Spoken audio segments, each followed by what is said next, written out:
आज हम इस वीडियो में विज्ञान का प्रश्न पत्र 2020 825 एनएम इसके उत्तरों को हम बताएंगे। इसका समय 3 घंटे 15 मिनट, पूर्णांक 70 है। इसमें निर्देश दिया है।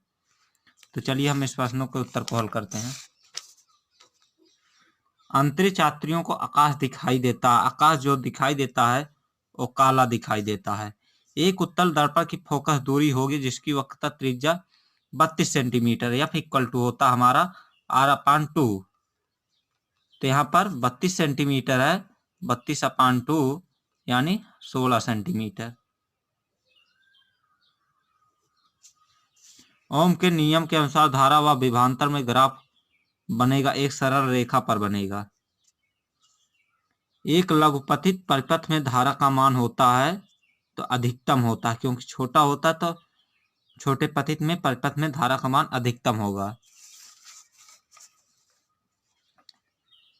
यहाँ पर देख लीजिए 2 का है, या मिट्टी का तेल, तारपीन का तेल, जल के अपर्तनांक क्रमशः इतने इतने हैं 1.44, 1.47, 1.33। तो इनमें प्रकाश की चाल किसमें अधिक होगी?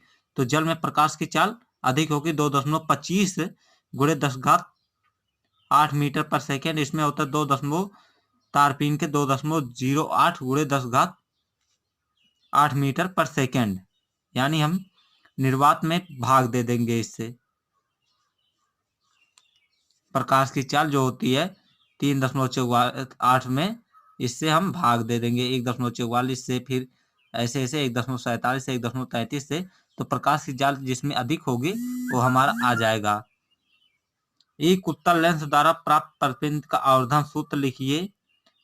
यह धनात्मक और दोनों हो सकता है, इसे लिखना है। 1 किलोवाट घंटा में कितने जूल होते हैं? तो 3.6 गुणे 10⁻6 होता है। एक लेंस की फोकस दूरी की गणना कीजिए। यदि लेंस की क्षमता 2D 1D है तो इसका आ जाएगा 2D का हमारा आ जाएगा 100 से भाग देंगे तो यहाँ पर 2 से तो -50 आ जाएगा, इसका 100 आ जाएगा, यानी हमारी 50 सेंटीमीटर आ जाएगी फोकस दूरी, या इक्वल टू 50 सेंटीमीटर आ जाएगी। 15 सेंटीमीटर फोकस दूरी की उत्तल दर्पण से कोई वस्तु 10 सेंटीमीटर दूरी पर रखी गई है। प्रतिबिंब की स्थिति ज्ञात कीजिए। या इक्वल टू होता है उत्तल दर्पण के लिए प्लस होता है 15 सेंटीमीटर, u इक्वल टू -10। तो आप यहाँ से इस सूत्र को लगा लेंगे 1/f 1/v - 1/u। इस सूत्र से हम हल कर लेंगे और उसकी स्थिति को हम बता देंगे। किस प्रकार संयोजित करें, इसे आप लोगों को संयोजित करना है। इसे हम दोनों को समांतर क्रम में संयोजित कर देंगे, इसे हम श्रेणी क्रम में संयोजित कर देंगे, 4 ओम आ जाएगा। इसी प्रकार से ये भी किसी चालक के प्रतिरोध से क्या तात्पर्य, या किन कारकों पर निर्भर करता है? ये भी क्वेश्चन पूछा गया था। पूरा क्वेश्चन बताएंगे तो वीडियो काफी लंबा हो जाएगा। तो चलिए इस पर क्वेश्चन को हल करते हैं। ए बी के बिंदुओं के बीच तुल्य प्रतिरोध ज्ञात करना है। तो 1/r इक्वल टू 1/4 प्लस 1/4 इक्वल टू आ जाएगा 1/2 आ जाएगा, यानी r इक्वल टू 2 आ जाएगा। तो पूरा तुल्य प्रतिरोध जो आ जाएगा 6 आ जाएगा, 6 ओम आ जाएगा। और धारा का मान पूछा जा रहा, V इक्वल टू IR, तो I इक्वल टू 1 एम्पियर आ जाएगा। A और C के बीच विभवांतर ज्ञात करना है, V इक्वल टू IR। तो 1 गुणे यहाँ पर कितना ओम आया था? 2 ओम आया था A और C के बीच, 2 ओम आया था। R का मान 2 हो जाएगा, तो यहाँ पर 2 वोल्ट आ जाएगा विभवांतर। निम्न में से खंड का आ गया है, रसायन विज्ञान का प्रश्न पत्र है। खंड का निम्नलिखित में से कौन सा तत्व धात्विक है? तो लिथियम धात्विक है। कौन सा कार्बनिक यौगिक असंतृप्त है? तो इथिलीन असंतृप्त है। धोने का सोडे का रासायनिक सूत्र है NaOH है। इसे हम खाने का सोडा कहते हैं, NaHOCO3 को। चलिए नेक्स्ट पे हम चलते हैं। Pentanol propanol 2। प्रोप पे कितने कार्बन होते हैं? 3 होते हैं ना।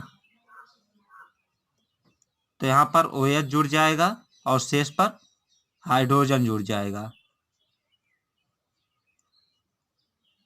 यहाँ पर भी हाइड्रोजन, यहाँ पर भी हाइड्रोजन, यहाँ पर भी हाइड्रोजन। पेंटेनल में 4 कार्बन होते हैं, 5 कार्बन होते हैं 5 में, और यहाँ पर किसी पर CHO समूह जोड़ देंगे इसी के कार्बन पर।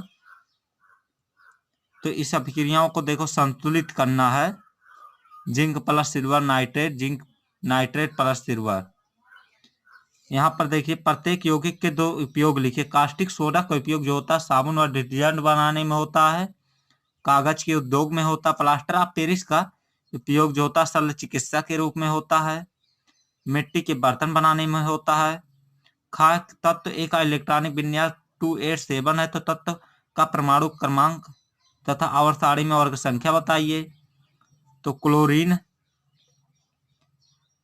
तत्व होगा जिसका समूह 57 वर्ग समूह में रखा गया है, और यह 8वें इसका 8वां वर्ग है। क्या होता है जब जिप्सम को 373 पर गर्म किया जाता है तो प्लास्टर ऑफ पेरिस बनता। बुझे हुए चूने में क्लोरीन गैस प्रवाहित की जाती है तो CaOH2 प्लस Cl2 तो इक्वल टू CaOCl2 बना लेता है, प्लस HCl H2O बनाएगा। चलते हैं नेक्स्ट पेज पर।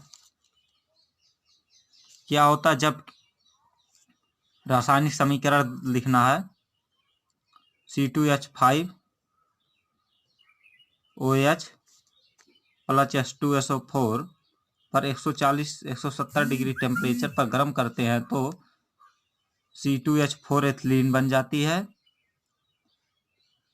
C2H5HSO4 प्लस H2O बनता है। एथिल अल्कोहल की क्रिया सोडियम के साथ होती है तो C2H5OH प्लस Na। यहाँ से 2 से बैलेंस कर देंगे तो यहाँ पर C2H5ONA प्लस H2। एस्टिक अम्ल में सोडियम हाइड्रोक्साइड मिलाया जाता है CH3COH प्लस NaOH के साथ क्रिया करता है तो यहाँ पर हो जाएगा CH3COONA प्लस H2O।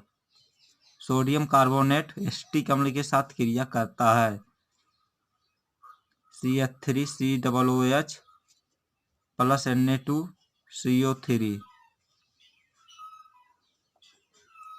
इस प्रकार के इसका आ नहीं रहा है हमें। एथिल अल्कोहल एस्टिक अम्ल के साथ क्रिया करता है CH3COOH प्लस C2H5OH क्रिया करता है तो यहाँ पर C2H5O CH3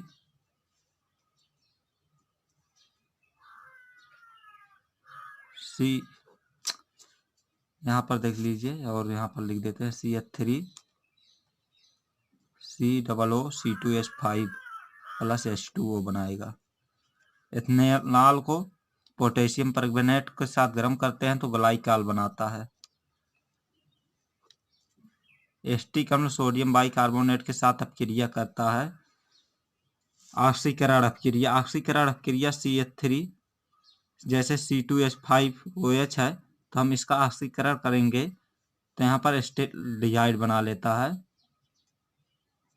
योगात्मक अपक्रिया, प्रतिस्थापन अपक्रिया, सजातीय श्रेणी, ये सब अपक्रियाओं का परिभाषा लिखनी थी हमें और उसको उदाहरण देकर हमें बताना था। अब आ जाते हैं खंड गा। प्रचलित रूप से ऊर्जा गृह कहलाता माइटोकॉन्ड्रिया। मानव का कार्य होता उत्सर्जन। जीवाश्म ऊर्जा का स्रोत है पेट्रोलियम। केवल प्रोटीन के बने होते, क्लोरोप्लास्ट बने होते हैं। पुरुष में पाए जाने वाले गुणसूत्र का वर्णन कीजिए। 44 + XY होता है। मेंडल द्वारा प्रतिपादित प्रभावी तथा अप्रभावी लक्षणों को समझाइए। जीवों को जनन की विखंडन एवं खंडन विधि को उदाहरण सहित समझाइए। यहाँ पर देखिए स्थलीय प्रत्यंत में 4-4 नंबर के 2 क्वेश्चन हैं, इन्हें बताएंगे तो एक 7 नंबर का है, 2 4-4 नंबर के हैं। काफी वीडियो लंबा हो जाएगा। मेंडल के नियमों का उदाहरण सहित व्याख्या लिखना।